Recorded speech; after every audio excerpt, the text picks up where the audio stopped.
The doorway is small, deliberately small, lower than you expect, narrower than it needs to be. You have to duck slightly to enter, and that ducking is not accidental. It is architectural. It is the building's way of telling you something about the transaction that happens inside it, about the power geometry of the space, about who bends and who does not. You are standing on a side street 2 blocks north of the Via dell'Abbondanza, in the middle of a working city on an ordinary afternoon. And the doorway in front of you is one of at least 35 in this city that led to the same kind of room, the same kind of arrangement, the same kind of life. Most people who come to Pompeii walk past these doorways without stopping. That is exactly what this city intended. Let me tell you where we actually are. Not the Pompeii of the Forum and the marble temples. Not the Pompeii of the grand atrium houses with their courtyard gardens and their elaborate floor mosaics and their painted dining rooms. That city exists. It is real. But it is the city that was designed to be seen, designed to project a particular image of Roman civilization at its most ordered and most confident. The city I want to walk you through today is the one that made the other one possible. Pompeii in the 1st century AD had a population somewhere between 11 and 20,000 people, packed into 66 hectares of volcanic plateau above the Bay of Naples. At that density, in that heat, under that particular social order, certain systems had to exist that the Forum did not advertise. Certain lives had to be lived that the election notices on the walls did not acknowledge. Certain work had to be done that kept the whole visible apparatus of Roman civic life running smoothly while remaining, itself, as invisible as the pipes under the street. What surprised me, and it took a long time for this to fully land, was not that these systems existed. Every city at every point in history has its hidden understructure. What surprised me was how physically present the evidence still is, how close to the surface. How once you know what to look for, the city stops looking like a monument to Roman achievement and starts looking like something more complicated and more human and considerably more uncomfortable. Walk with me, but understand this part of the city requires a different kind of attention. Go to the Lupinea. It is on the corner of the Vicolo del Lupinea and the Vicolo del Balcone Pensile, 2 narrow streets in the residential interior of the city, and it is the only purpose-built brothel in Pompeii that survives essentially intact. The name comes from lupa, she-wolf, which was Roman slang for a prostitute, and the word has a roughness to it that the formal Latin of civic life did not use publicly, but that appeared freely in graffiti, in casual speech, in the language of the streets rather than the language of the monuments. The building is 2 stories. Ground floor has 5 small rooms arranged along a corridor. Upper floor has 5 more, accessible by an exterior staircase. Each room contains a stone platform, a bed, essentially built into the wall, covered originally with a mattress or padding that is long gone. The ceiling of each room is a simple barrel vault. The walls, above the door lintels, contain painted panels. The panels are explicit. They show sexual acts in the methodical, categorical way of a menu or a price list, which is likely exactly what they functioned as, given that the clientele included men from across the Roman world who might not share a common language with the workers inside. The images transcend the language barrier. They are transactional communication made into art, or what passes for art in a space designed for pure function. Now stand in one of those rooms. The stone bed is about the width of a single mattress. The room itself is perhaps 2 meters wide by 3 meters deep. The ceiling is low enough that a tall person would feel it. There is no window. The only light came from an oil lamp, and the blackening of the ceiling from that lamp is still visible, still there, still a physical record of every lamp that burned in that room for however many years this building operated. That ceiling is the part that I keep coming back to. Not the paintings, the ceiling, the actual surface of stone that was above every person who ever lay in that room, lit by the same small flame in the same compressed darkness. It is the most intimate physical record in the entire city, more intimate, in a way, than anything in the grand houses, because it is unintentional. It is simply what happens when fire burns in an enclosed space over time. It is evidence without argument. Move back into the street and think about the geography of what you just saw. The Lupaneia is not hidden. It is not in some remote corner of the city, far from respectable life. It is within a few minutes a walk of the Forum. It is surrounded by ordinary residential blocks. It shares street frontage with workshops and apartments and a thermopolium that would have served food to workers from every building on the block, including this one. This proximity was not shameful by Roman standards. It was practical. Roman sexual commerce was not underground in the moral sense. It was taxed. It was regulated. It existed within a legal framework that acknowledged it openly. The shame, if that word even applies, ran in a different direction, not toward the buildings or the transactions, but toward the people who performed the labor inside them. Which is where the city gets complicated in a way that its monuments are very careful not to show you. The workers in the Lupaneia were almost certainly enslaved. Some may have been freedwomen or freeborn women in conditions of extreme poverty with no alternative. The distinction matters legally in Roman terms, but collapsed practically in this room, in this corridor, in this economy. The person on the stone bed had no legal standing to refuse. That is the architecture of the situation, as fixed and structural as the barrel vault above them. And the city knew this. The city built this building. The city taxed what happened inside it.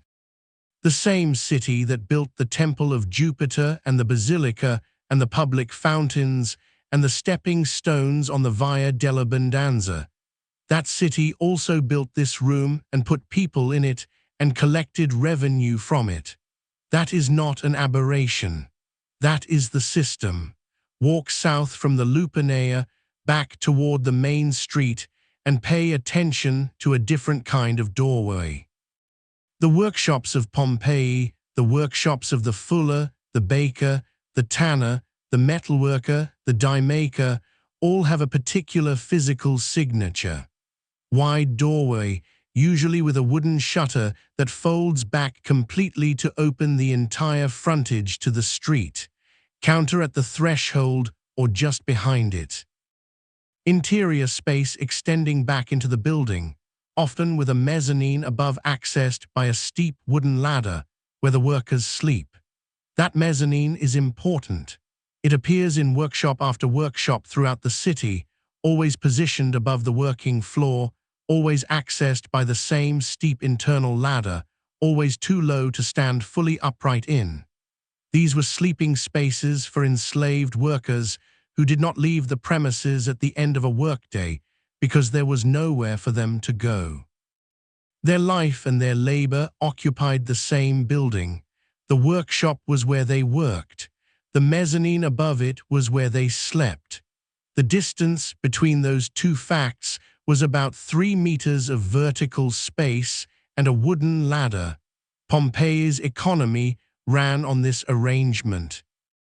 The bakeries, more than 30 of them, ran on enslaved labor at the millstones. The fulleries, which processed and cleaned the cloth that the city's population wore, ran on enslaved labor in the treading vats.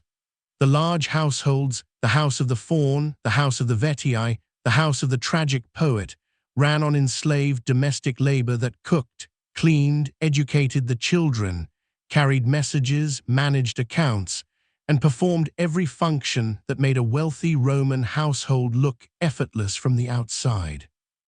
The estimates for the proportion of Pompeii's population that was enslaved vary. Some historians place it at 30%, some higher.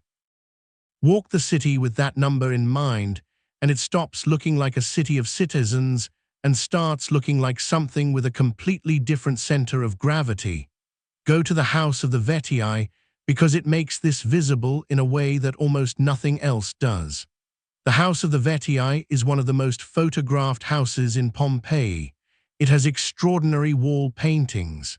Its garden has been restored, and its fountain jets still run, fed by the restored aqueduct connection. It is frequently cited as an example of Roman domestic elegance at its peak.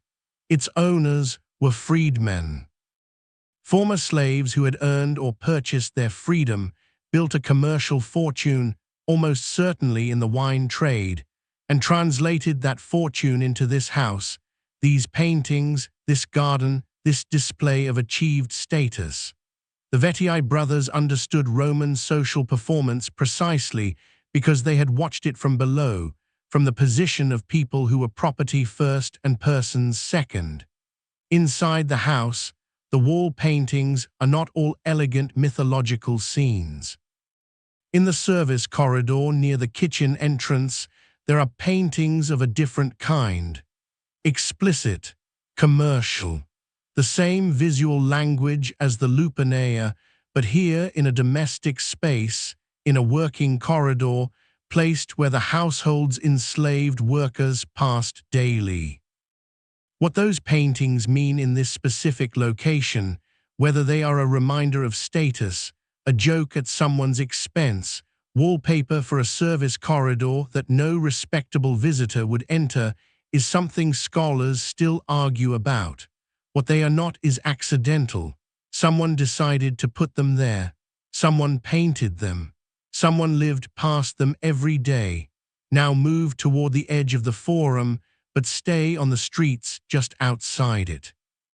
There is a district here, running along the western edge of the forum complex, pressing against the back walls of the official buildings, where the city's service infrastructure concentrates in a way that is not obvious unless you are looking for it.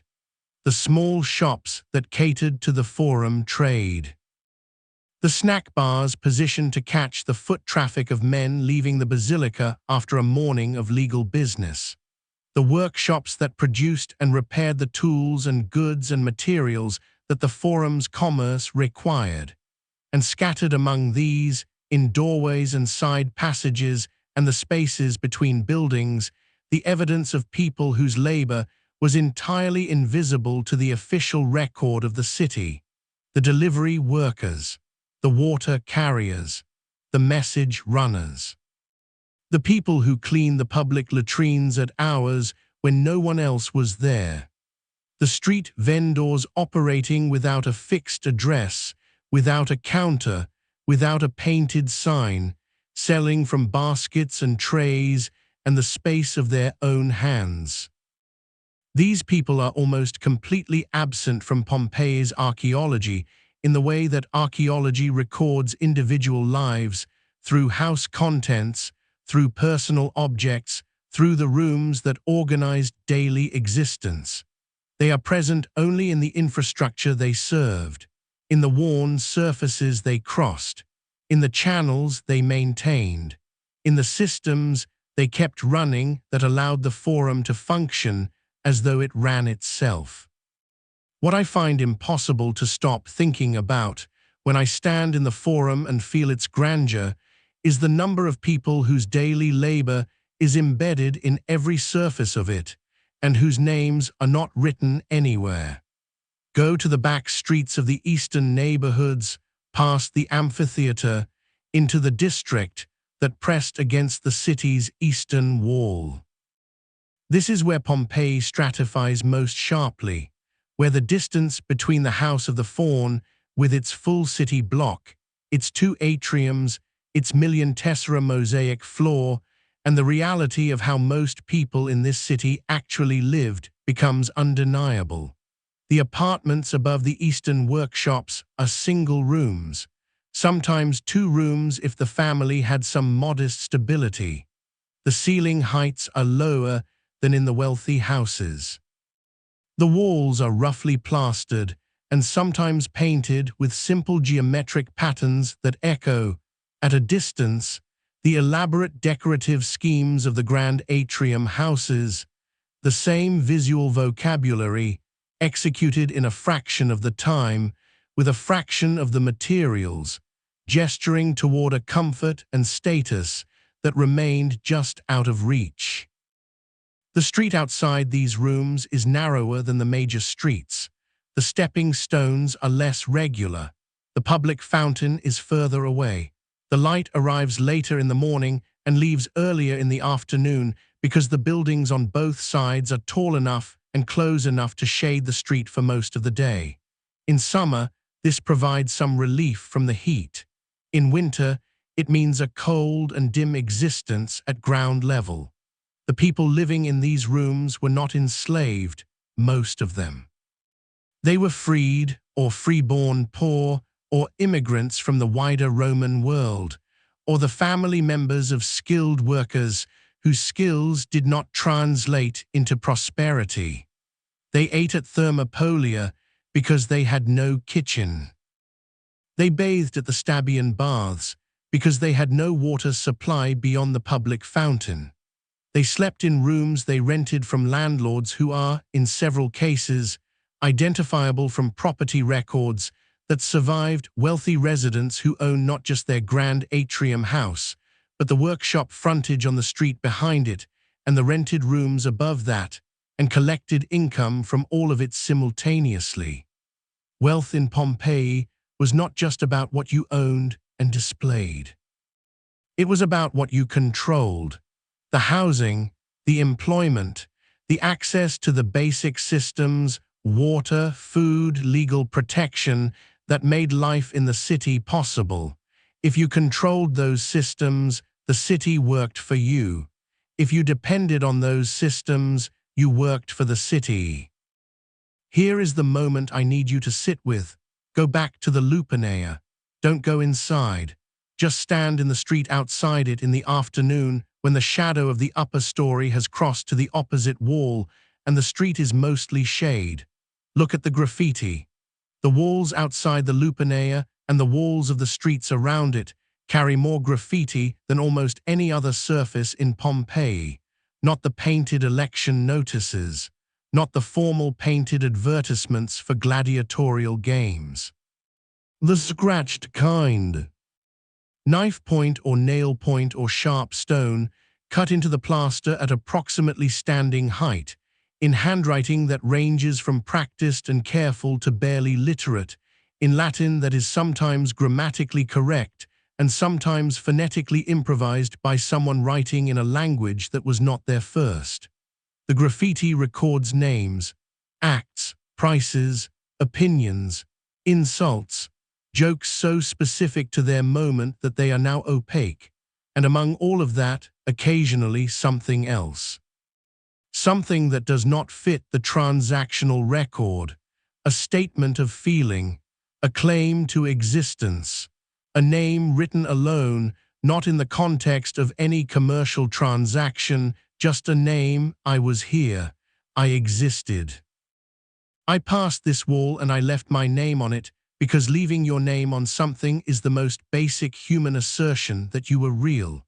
The person who scratched their name into that wall did not have a house in the Forum district, did not have a mosaic floor, did not have a garden with a fountain and wall paintings in the dining room, did not have a legal name in the Roman civic sense if they were enslaved, or a recoverable record if they were free but poor. They had a wall and a sharp edge, and enough time to make a mark, and that mark is still there. Walk the whole city again in your mind, from the Herculaneum gate to the amphitheater, from the Forum to the eastern wall, past the grand houses and the Thermopolia and the bathhouses, and the stepping stones and the election notices. Now walk it again knowing what you know, the bread in the bakeries, milled by hands that did not choose to be there. The cloth in the clothing shops, cleaned in urine by feet that walked those vats for someone else's profit. The grand dinner party in the atrium of the house of the Vetii, served by people who had, in some cases, been the property of the hosts before the hosts themselves knew what freedom felt like. The city that Pompeii wanted you to see was the Forum, the temples, the public fountain. The paved streets, the civic order that said, look at what Rome has made here, look at the system that works. The city that Pompeii did not particularly want you to see was the mezzanine above the bakery, the stone bed in the Lupaneia, the single-room apartment in the shadow of the eastern wall, the names scratched into the plaster by someone who had nothing else to leave behind. Both of those cities were the same city, the same streets, the same aqueduct, the same mountain in the background that no one looked at anymore. And here is what I cannot answer, what the city, for all its extraordinary preservation, does not actually give us, which is what the person who scratched their name on that wall thought about in the hours they were not working, what they wanted, whether they had any image of a life that looked different from the one they were living. The city preserved its architecture beautifully. It preserved its commerce, its politics, its art, its plumbing. It did not preserve what it felt like to be at the bottom of all of it. And that silence, that specific, deliberate, structural silence, is not something the ash created. It was already there.